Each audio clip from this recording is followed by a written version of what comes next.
నమస్కారం సార్.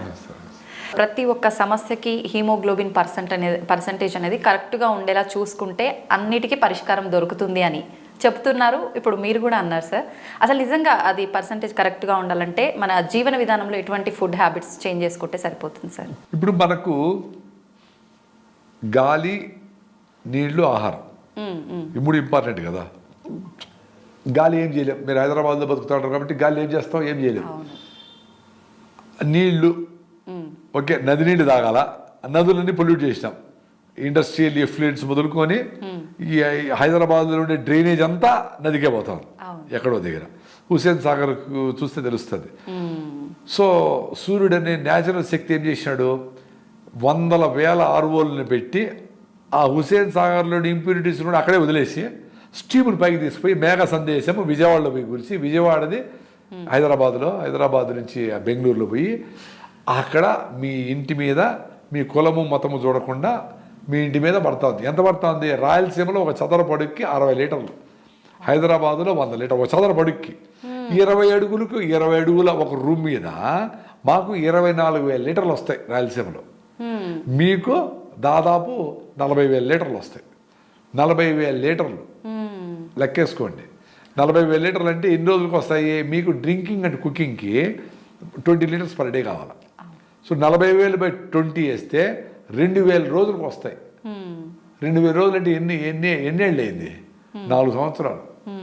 4 సంవత్సరాలకు నేచరు, సూర్యుడు అనే మహాశక్తి, మహానుభావుడు, దైవ సమానుడు ఓకే మీ రూమ్ మీద నీళ్ళు ఇస్తూ ఉంటే వాటిని అన్ని డ్రైనేజ్కి పెట్టి హేమాలిని గారు మళ్ళా టీవీలో వచ్చి కెంట్ అచ్చాహే మేబీ పిరాహం అని చెప్తా సీరియస్గా చెప్తే అన్ని కెంట్కేసి ఆ నీళ్ళ నదిలో కలిపేసిన నీళ్ళని మళ్ళీ తీసుకొచ్చి కెంట్కేసి ఇంత కరెంటు ఖర్చు పెట్టి పంప్ చేసి దాన్ని మళ్ళీ సగం నీళ్ళు వేస్ట్ చేసి ఇంత కరెంట్ వేస్ట్ చేసి దాన్ని మళ్ళీ ప్లాస్టిక్ మెంబ్రెయిన్లో రివర్స్ ఆస్మాసిస్లో బంబార్డ్ చేస్తే ఆ పక్కకి ఆ ప్లాస్టిక్ నానో పార్టికల్స్ వచ్చిన మినరల్ లెస్ వాటర్ని మినరల్ వాటర్ అనుకొని తాగి మంచినీళ్ళు అనుకుంటా ఉండే అంత బుద్ధిజీవులు మనం అంత మనమే క్లీన్ చేసుకుంటాం సూపర్ మేము అని.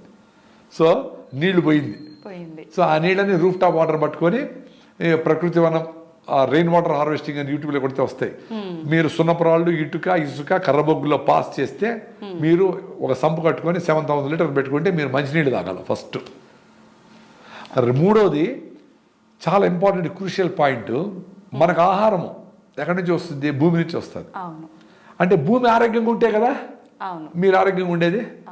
ఇప్పుడు ఈ ఇంట్లో అందరూ సంతోషంగా ఆనందంగా ఉంటే అది చేసే వంట కూడా బాగుంటుంది. హోటల్లో కూడా అంతే, తిట్టుకుంటా చేసి అట్లే ఉండదు వంట.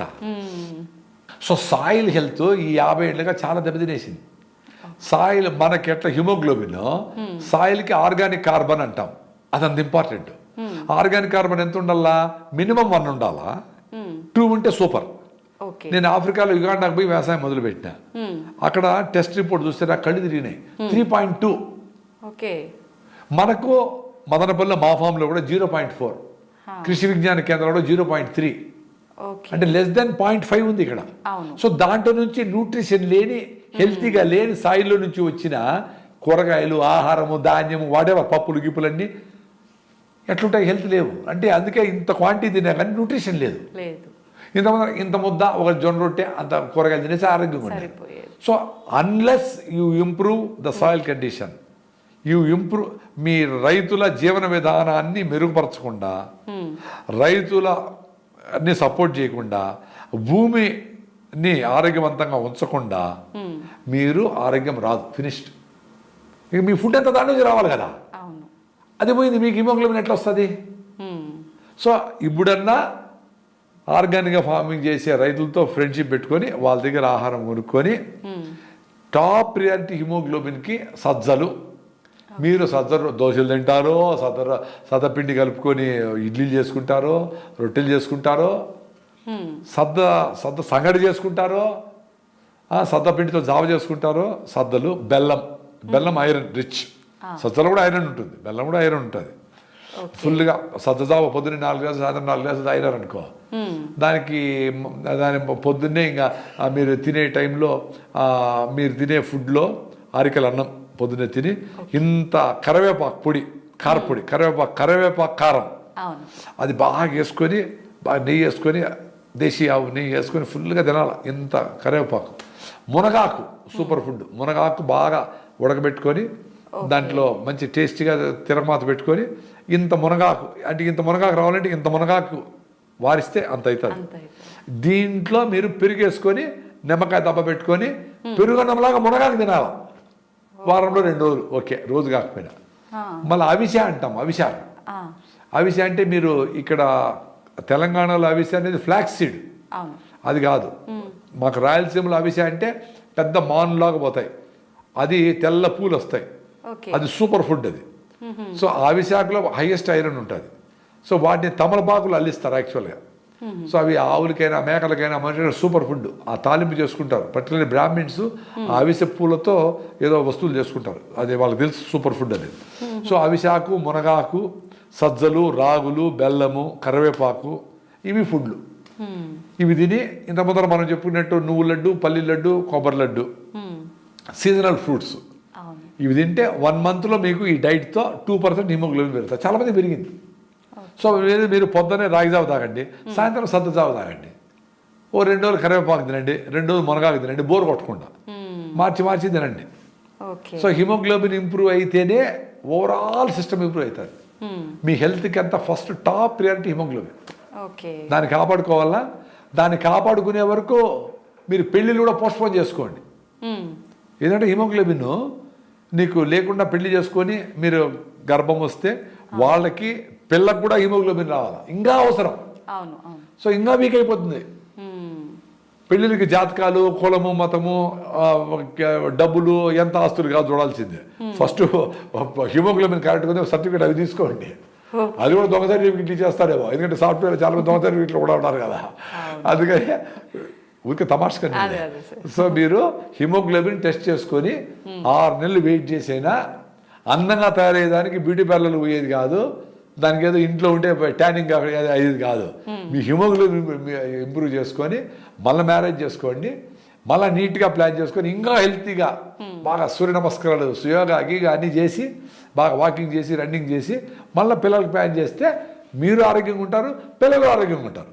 ఇప్పుడు మీరు హెల్తీగా లేకుండా అయ్యో ఏజ్ అయిపోతుంది, ఇప్పుడే పిల్లలు కనకపోతే మళ్ళీ 30 అయిపోతే మంచి పిల్లలు కాదని 6 హిమోగ్లోబిన్ ఉండేటప్పుడు పిల్లల కంటే మీ ఆరోగ్యం బాగా, బిడ్డ కూడా బాగా. దానికంటే కొంచెం లేట్ అయినా హెల్త్ ఇంప్రూవ్ చేసుకోవాలి. హిమోగ్లోబిన్ కోసము, D3 ఇంప్రూవ్ చేసుకునే దానికోసం, B12 ఇంప్రూవ్ చేసుకునే దానికోసము మీరు ఏమేమి చేయాలో చాలా ఎపిసోడ్లో చెప్పుకున్నాం. ఎండలో ఉండాలా, నువ్వులు పూసుకొని వారానికి 1 రోజు ఎండలో ఉంటే మీకు కొలెస్ట్రాల్ కూడా స్టెబిలైజ్ అవుతుందని డాక్టర్ సుధా న్యూస్ నుంచి మా ఫ్రెండ్ వచ్చి చెప్పింది. కొలెస్ట్రాల్ ఇంతకుముందు మనం D3 వస్తుంది, నువ్వులు పూసుకుంటే ఎండలో ఉంటే ఆ సన్లైట్ పడినప్పుడు ఇంకా అద్భుతంగా D3 వస్తుంది, కరెక్టే. కొలెస్ట్రాల్ కూడా స్టెబిలైజ్ అవుతుంది ఆమె చెప్పింది, నాకు ఆశ్చర్యం వేసింది నాకు. సో అది చేయాలా. మళ్ళీ అంబలి, ఈ సద్దన్నము, లక్ష్మీ చార్లు ఇలాంటివి కూడా తింటే పొట్టలోనే B12 రెడీ అవుతుంది. పొట్టలోని మైక్రోబ్స్ B12 తయారు చేస్తాయి. సో ఇవన్నీ చేసినప్పుడు మొత్తం బ్యాలెన్స్ అవుతుంది. ఉత్త హిమోగ్లోబిన్కే, ఉత్త B12కే అది కాదు. ఓవరాల్గా హెల్త్ ఇంప్రూవ్ చేసుకునేదానికి మనం మాట్లాడుకునే విషయాలన్నీ మొదలు పెడితే అట్లీస్ట్ 3 monthsలో పర్ఫెక్ట్ అయిపోతారు. 1 weekలో మీకు రిజల్ట్స్ వస్తుంది, 1 monthలో బాగుంటారు, 3 monthsలో పర్ఫెక్ట్ అవుతారు. పర్ఫెక్ట్ అయినాక మళ్ళీ అబ్యూస్ చేయండి, చెత్త తినండి, 1 రోజు 2 రోజులు పర్వాలే, మళ్ళీ 5 రోజులు చెత్త తినండి కావాలంటే. మళ్ళీ నేను పెళ్ళికి పోతా చెత్త తింటా, మళ్ళీ నేను వచ్చి నా రాగి జావకి వస్తాను, వాళ్ళు బాగానే ఉంటారు, బ్యాలెన్స్ అయిపోతుంది. హైవే మీద పోతా ఉండండి, ఎప్పుడైనా గుంటల్లో పడండి పర్వాలే. ఎప్పుడు గుంటలోనే ఉంటే ఎట్లా? రోజు మీ ఇంట్లో కూడా చెత్త తిని, బయట చెత్త తిని, వేడి తిని, పెళ్లిలో చెత్త తిని ఎంత తట్టుకుంటుంది రా ఆయన బాడీ. చెప్తా ఉంది అది పాపము, ఇది అది ప్రాబ్లం, పొట్టం, ఇది స్కిన్ ప్రాబ్లం, డ్రై అయింది, కడ చుట్టూ నల్లగైనాయి, ఇది హెయిర్ ఫాల్ అయింది, తెల్లగైంది, ఎన్ని సిమ్టమ్సే. వాటి మళ్ళీ సపరేట్గా పోయి నా హెయిర్ ఎట్లా, నా కడుపు పోవాలంటే ఏం పూసుకుంటే పోతుంది ఇవంటాడు. లోపలన్నీ పోయినాయి, పైన ఏదో చేసుకోవాలి, ఎట్ట కుదరుతుంది. రూట్ కాజ్ చూడండి, అది ఇంపార్టెంట్. Thank you sir. నమస్తే.